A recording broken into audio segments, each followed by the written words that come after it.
Aku tersenyum lega, acara syukuran yang digelar berjalan dengan lancar. Semua orang menyambutnya dengan sukacita, tak ketinggalan aku dan Mas Arkan juga sangat bahagia. Setelah acara yoga mohon pamit. Dia kembali ke kota dengan membawa mobil Mas Arkan. Besok dia harus kembali ke kantor untuk menghandle pekerjaan Mas Arkan selama 1 minggu ke depan. Di sore harinya keluarga Pak Kiai juga pamit. Untuk Kak Aidil dan Saidah mereka berdua akan menginap beberapa hari di rumah family Kak Aidil. Selama tinggal di sini aku merasa inilah pernikahan yang sebenarnya, Mas Arkan sangat sayang kepadaku. Kami melewati hari-hari dengan kasih sayang dan cinta, kami seperti pengantin baru saja. Tiada hari tanpa berduaan. Suara orang berdehem mengagetkan kita yang sedang asyik menikmati sunset berdua. Aku yang sedang duduk di depan Mas Arkan berada di pelukannya langsung menundukkan kepala karena malu. Aku tahu itu suara Kak Aidil. Tanpa menoleh ke Kak Aidil, Mas Arkan menjawab dengan sinisnya, "Kau ganggu aja Aidil." Ia tidak terima kemesraan kami terganggu. "Sorry sobat, aku sengaja hahaha," kulirik Kak Aidil yang tertawa lepas sambil menatap istrinya. Saidah yang di sampingnya hanya senyum-senyum saja. "Boleh gabung? Kau sudah mengganggu kami dan sudah di sini, ya sudah gabung aja." Nada Mas Arkan masih terdengar kesal, aku hanya bisa menahan senyumanku takut suamiku tercinta marah. Menjelang maghrib kami pulang. Kak Aidil dan Saidah memberitahu bahwa mereka besok pagi akan berangkat ke kota. Kupikir kita juga akan ke kota, namun aku begitu kaget ketika Mas Arkan bilang katanya masih betah di sini. "Mas memang enggak kerja, kok kita belum ke kota?" pertanyaanku ketika kita sudah di dalam kamar. "Ya nanti kerja, sekarang kan aku masih cuti," jawabnya dengan wajah datar. "Ah iya, kan dia yang punya perusahaannya. Mau cuti beberapa hari atau sebulan juga enggak masalah, lah dia tinggal perintah pakai HP-nya. Kenapa?" Aku yang dari tadi melamun langsung sadar diri dan menggaruk rambutku, meskipun di sana tidak ada kutunya rambutku jadi gatal. Aku hanya menggeleng sambil tersenyum tipis dan malu. "Jika melihatmu seperti ini, aku jadi..." "Nay, aku tidak sabar berada di..." Mas Arkan menutup mulutnya dan terdiam. "Nay, besok pagi lihat sunrise lagi ya.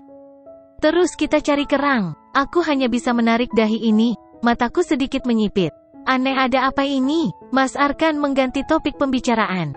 "Kenapa Mas?" Sepertinya ia menyadari jika aku merasakan keanehan pada dirinya. "Enggak kok sayang, sini." Mas Arkan menarik tanganku agar aku mendekat ke arahnya. Kini dia sudah memiluku dan mencium pucuk kepala ini. "Kita tidur ya sayang," bisiknya dengan suara parau lalu mengedipkan matanya berkali-kali.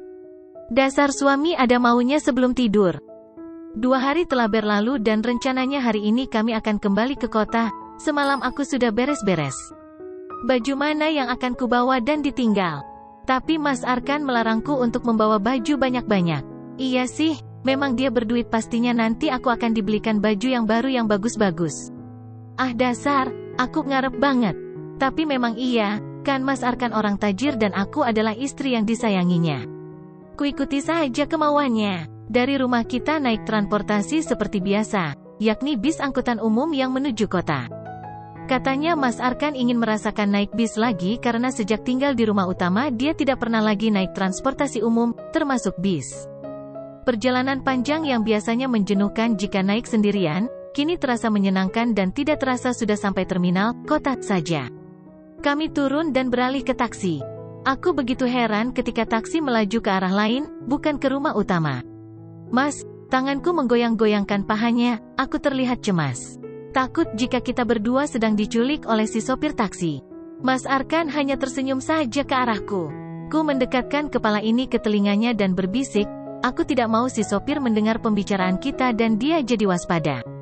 "Ini surprise untukmu sayang," bisik Mas Arkan sambil merapikan jilbab di wajah ini.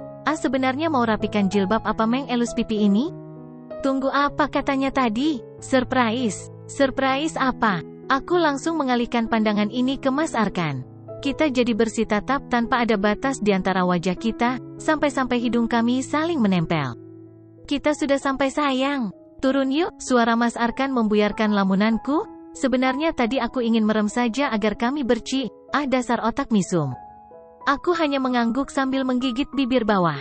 Sekilas terlihat Mas Arkan tersenyum kecil. Ketika sudah di luar, aku begitu bingung. Kenapa Mas Arkan membawaku ke sini? Ke bandara. Sebenarnya kita mau kemana? Ini kejutannya. Kita mau bulan madu sayang, Mas Arkan berbisik di telingaku sambil menarik tangan ini agar mengikutinya. Ternyata Mas Arkan bisa membaca isi hatiku yang sedang kebingungan. Di area tempat menunggu terlihat seseorang berjalan mendekati kami. Yoga tersenyum melihat kedatangan kami berdua. Ini, kalian langsung saja. Semua penumpang sudah melewati pintu 1. Tinggal kalian berdua. Mas Arkan menerima tiket dari tangan Yoga dan mereka saling merangkul. Makasih bro, lo sahabat gue yang paling top. Kami pun langsung berjalan menuju pemeriksaan. Yoga mengangguk hormat padaku sambil tersenyum, aku balas dengan mengangguk kecil. Bawa keponakan kecil kepadaku. Selamat bersenang-senang, suara Yoga terdengar lirih, aku langsung menunduk tersipu malu. Ah, kenapa pula dia berbicara seperti itu, aku jadi malukan. Terdengar tertawa kecil Mas Arkan. Dia pasti menertawakanku yang sedang tersipu malu. Mas Arkan menggandeng tanganku dan kita melewati pintu pemeriksaan. Kalian mau tahu enggak kita kemana? Seumur-umur aku belum pernah ke pulau terindah. Apalagi untuk honeymoon, dan tadi Mas Arkan berbisik kepadaku ketika kita sudah duduk di dalam pesawat. Membuat bibir ini mengembang ketika mendengar Pulau Bali. Pulau yang selama ini ku impikan untuk mengunjunginya. Kami bertiga sedang bercanda di ruang tengah, aku, Lina, dan Ani. Mereka ingin mendengarkan cerita selama aku dan Mas Arkan di Pulau Bali. Enak saja. Sampai kapanpun kebersamaanku dengan Mas Arkan di sana tidak akan kubuka ke orang lain. Lah namanya juga honeymoon, masa harus diceritakan ke orang lain? Ngawur saja Lina dan Ani. Kemarin kami pulang dari Bali, selama seminggu kami di sana dan sekarang Mas Arkan sudah kembali beraktivitas di perusahaan. Sedangkan aku, tentu saja aku di rumah utama tidak bekerja dan hanya duduk manis saja. Makanya Ani dan Lina menemaniku. Oh iya, Lina bercerita kepadaku. Sejak apartemen dijual, ia dan suaminya dipekerjakan kembali di rumah utama oleh Mas Arkan. Dia juga banyak bercerita tentang Delima yang kabarnya sedang berada di rumah sakit jiwa karena terobsesi dengan Mas Arkan. Permisi Nona Cerika, seorang maid wanita sudah berdiri sambil menganggukkan kepalanya. Ada tamu, ia mengarahkan tangan kanannya yang digenggam dengan jempol menunjuk ke arah seorang wanita cantik nan anggun yang memakai himar berdiri di sampingnya. Wanita tersebut tersenyum. Aku menatap wanita tersebut dengan takjub, cantik banget dia, aku membalas senyumannya dan tersadar, mencari aku menunjuk diriku sendiri. Itu, si maid bingung menjawab. Sebelum menjawab si wanita tersenyum kembali, bukan kamu, aku mau ketemu sama Arkan. Mas Arkan, aku bingung, kenapa mencari ke rumah ini jika si wanita adalah kliennya, kenapa tidak ke perusahaan? Aku heran. Kualikan wajah ini ke arah Ani dan Lina. Ani sudah menunduk tapi Lina sempat bertatapan denganku dan akhirnya dia menundukkan kepalanya juga. Apakah mereka berdua mengenal wanita itu? Kamu Lina kan? Masih ingat aku kan? Suara wanita itu sambil melangkah maju mendekati kami. Oh, siapakah wanita itu? Bersambung.